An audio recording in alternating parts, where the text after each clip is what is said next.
हर किसी के जीवन में सुख और दुख, खुशी और गम की बराबरी की हिस्सेदारी होती है।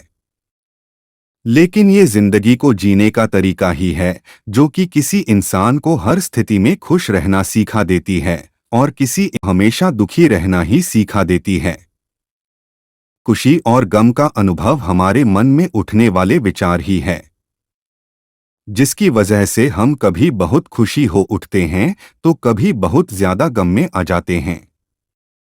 ऐसे में अगर हम अपने विचारों पर, अपनी भावनाओं पर और अपने मन पर काबू पाना सीख लें तो हम निश्चित रूप से अपने खुशी और गम पर भी काबू पाना सीख लेंगे।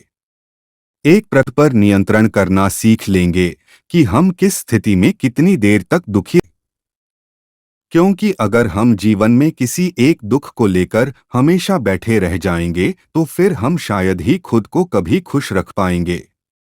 कैसे आप खुद के मन को नियंत्रित कर सकते हैं?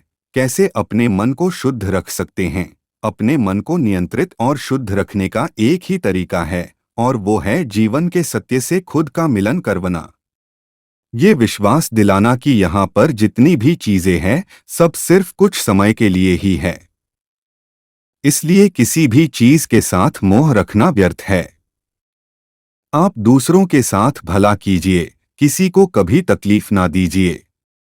सही मायने में आपका यही व्यवहार हमेशा अमर रहता है और यही व्यवहार आपको आंतरिक शांति दिला सकता है। ऐसा करके ना सिर्फ आप दूसरों को खुशी दे पाएंगे बल्कि खुद को भी हमेशा खुश रख पाएंगे। हम अपने जीवन में जिस माहौल में रहते हैं और जैसी संगति रखते हैं उसका असर हमारे जीवन पर बहुत अधिक पड़ता है। जैसे कि अगर आपके लगभग सभी मित्र धूम्रपान का सेवन करते हैं तो एक समय के बाद आप भी धूम्रपान करने लग जाएंगे।